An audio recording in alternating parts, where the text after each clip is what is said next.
been heartbreaking. My dad's in jail. My mom's dead. It feels like we're all alone, and I just want to see this document.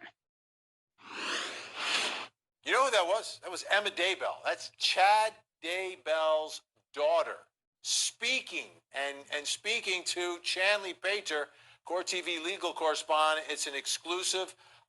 There's a lot of news here. Last week, the autopsy of Tammy Daybell, her mom, was complete. We haven't heard what the results of that are. Let's bring in Chanley. I don't want to waste any more time here blabbing. Chanley, we were wondering, what's going on? What does the family have to say? It's been a crazy 18 months, to say the least. Tell us, what did Emma have to say? Yeah, exactly. This is the first time she's spoken out to media. And for me, upon receiving that press release from the Fremont County Sheriff's Office stating that they received the results of Tammy Daybell's autopsy, I reached out to Emma Daybell. I wanted to know if she and her siblings also received the results of the autopsy. Well, Emma allowed me to record her comments, so let's take a listen to what she exclusively told me over the phone. So I wanted just to reach out to you, Emma, and see if you would give a comment and ask if you have also received those autopsy results. No, I have not. Okay, so have you requested it or requested to see them at all? Yes, so last Thursday I saw the same press release that I think everybody else did. It caught me by surprise. And I called the Fremont County Sheriff's Office. It's a little complicated. Our address says that it's in Rexburg, but we're about 2 miles into Fremont County versus Madison County. So the Fremont County Sheriff is who I called, and I left a voicemail at their office. I just wanted to know if I could see my mother's autopsy results. I want to see them before they're released to the media. And Sheriff Humphreys returned my call, and he told me that if I work with Fremont County's head detective, I would be able to discuss it with them. But I was also told that he would not even be able to call me back until later the next week. And my brothers and sisters and I have been on pins and needles for over a year, waiting to know what this report says. But I was told that the sheriff himself cannot let my mother's own children see an autopsy report until we all meet to get detective and answer all of their questions.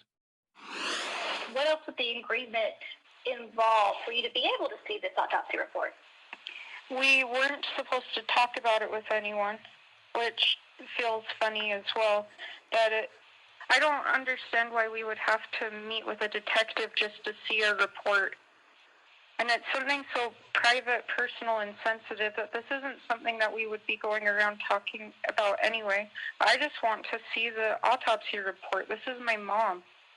It was a very odd phone call, a little bit unclear. I was told that a detective would call me later, but I haven't heard from him. And if you could, just how has this impacted you and your family? So I cannot even adequately communicate the amount of pain this has caused my family. It's been over 14 months, and my mom's parents are still living, and they also are not allowed to see their daughter's autopsy report. They find out in the news just the same as everybody else does. I don't think this is common knowledge, but the Fremont County Sheriff's Office reported the exhumation of my mother's body in December 2019, 2 weeks after the fact, through a public press release from the Rexburg Police Department. That's a city in a different county. They did not sit us down or anything and prepare us or let us know what was going on. But we found out that our mother had been exhumed, and we had no idea. I'm sure you have a feeling of what it says. I have a pretty good idea about what this whole situation's been heartbreaking. My dad's in jail, my mom's dead. It feels like we're all alone, and I just want to see this document. But all I can say is that there's a lot of false information circulating in the news about the passing of my mother. And could you go into detail about false information? Not right now. I'm curious for this the autopsy results to be released first. So, Vinny, Emma telling me that the sheriff's office would only share the report, the result of her mother, Tammy Daybell, who's passed away almost 14 months ago, results unless she meets with a detective on the case and be put through the interview process in the investigation end of the case. She said that made her feel uncomfortable. And not only that, but she wouldn't be able to share what she learned, even with her immediate family, unless they also were a part of this interview with the detective. So her concern in her voice made me concerned. I wanted to reach out to the Sheriff Lynn Humphreys, and I was able to get him on the phone today, and he addressed some of these comments. And first, I asked him about this interview process with detectives, and he said, I don't know where that came from. I am not the one doing the interview, and I'm not aware of any requirements. He goes on to say that I'm sure we will ask them not to divulge what we show them. And then he concluded with, it is an ongoing open investigation, and we're not releasing the report at this time. And he, quote, does feel the family has a right to know what was in the autopsy.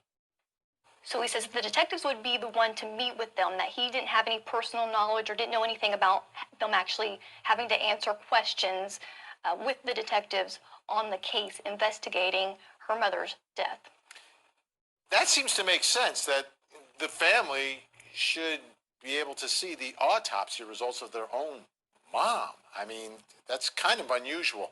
Now, she said there's a lot of false information out there, and I don't know how much detail she was willing to get into, but what is she talking about? Yeah, she wouldn't go into detail with me. What has been reported about her mother's death and her obituary, and what we heard from friends who knew Tammy Daybell at the time, is that she passed away in her sleep, 49 years old. She, according to friends, seemed to be in good health, preparing for a race, and no media autopsy was conducted. It was ruled a natural causes death. But remember, during the preliminary hearing in Chad Daybell's case, we heard a recording. Melanie Gibb recorded Chad Daybell and Lori's phone, and he addressed the death of his first wife, Tammy. Let's listen. I just want to testify that I know Tammy does. The conspiracy theories, my sister-in-law's right behind it all, and I hope that you're not being influenced by that dark team. I don't know who she is. I'm sorry, you said your sister-in-law? I don't even know her. Oh, I know, but she's coming up with the same theories. And it's just not true. My own children were there. They testified that Tammy had been getting weaker and sick, and I begged her to go to the doctor. Her heart was failing her. She was physically falling apart, but she hates doctors, and she just passed away. That's how it happened. My son Garth was right there with me. The whole within 20 minutes of her passing. There were 2 coroners. They checked her out right there on the bed. All these conspiracy theories just make me sick to my stomach. Just absolutely sick. I know I've been told for years that Tammy would pass away at a young age. And I had no idea that Lori would even be a part of my life. I just knew that my life had 2 segments. So again, a different tale from Chad Daybell, and it's yet to be seen if what he says was also true at the time of Tammy Daybell's death. So unknown there, but he calls them conspiracy theories about Tammy Daybells. Hopefully that will all come forth. And again, they're not releasing these results yet, Vinny. The sheriff's saying it's still an ongoing investigation. He's not sure when they would release. It just depends on the case. I did reach out to an expert Idaho attorney, Dave Leroy. We've talked to him many times on Court TV, just to see if this is something that detectives and sheriffs normally do or can do, or if it's a part of the process. And he has almost 50 years of experience, former prosecutor and criminal defense attorney, and he says that it is common sometimes for detectives to use reports and things like this as a condition. They have absolute right to keep things, even from immediate family of victims in cases, if it protects their investigation or if it's part of what they're working on. But at the same time, it has to be, I mean, your heart goes out to, I don't know if it was my mother, I would be doing whatever it is to be able to see those autopsy results. Oh, absolutely. I'd be there with my lawyer trying to get it. How about some background here leading up to this? Because this has been like over a year now in the making where we are. Kind of fill in the back end of all this. Yeah, it really is. So let's put it on the screen so our viewers can follow along, because we know this case can be pretty complicated. But October 19th, 2019, that was when Tammy Daybell passed away. There was no immediate autopsy. She passed away in her sleep. Then we got October 22nd was her funeral in Springfield, Utah, where she was buried. November 5th, 2019, that's when Chad Daybell married Lori Vallow Daybell. November 27th, 2019, that is when the police go to Lori's apartment in Rexburg, Idaho, and find them. They want to talk to them. And by that time, they know the children are missing. They're opening this investigation, and circumstances surrounding the death of Tammy Daybell to them seem suspicious. So December 11th, that's when Tammy's body is exhumed, and we hear from Emma there that she didn't even know this until 2 weeks later that her mother's body was exhumed December 11th. Fast forward April 9th, that's when the Idaho Attorney General's office takes investigation into Tammy Daybell's death. It was in the Fremont County Prosecutor's Office.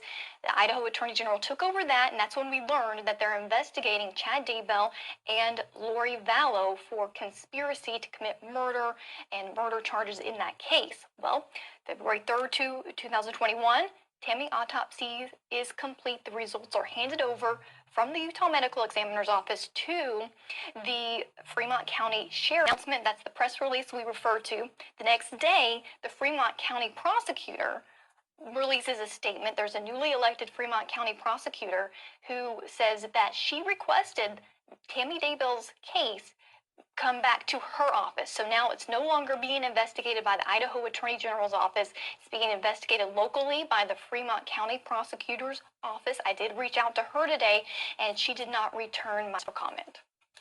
All right. Now, before Tammy Daybell died, there was that incident where she thought she was shot by a paint gun, wasn't there? There was, Vinny, and this was 10 days before her death. So it would be October 9th, 2019. She posted on Facebook. I think we have the post we can put on the screen. And she says, "Okay, neighbors, something really weird just happened, and I want you to know so you can watch out. I had gotten home and parked in our front driveway. As I was out of the back seat, a guy wearing a ski mask was suddenly standing by the back of my car with a paintball gun. He shot at me several times, although I don't think it was loaded. I yelled for Chad, and he ran off around the back of my house." This was something that the investigators point to as suspicious. Close to the time of her death, who was this masked guy shooting allegedly paintball gun at her when she returned home from work? I remember when I was there in the neighborhood speaking to neighbors who lived next to Chad Daybell. This was something so out of the ordinary. Nothing ever happens there in Fremont County, Idaho, where they live. And so everyone was on pins and needles, scared that some masked man was out with a paintball gun shooting at people. Yeah, I think his name is Alex Cox, but that's just a guess from me. Just a guess. A change of venue hearing. Will this autopsy issue play a role in that? I believe that it will, because in defense motions, the attorneys point to many reasons why the prospective jury pool there in East Idaho would be tainted. They've already made up their mind, and one of the reasons is that the prosecutor's office has been holding these results away from the public, the autopsy results of Tammy Daybell. They say that just perpetuates this ongoing narrative that her death was suspicious. It was something other than what originally said natural causes.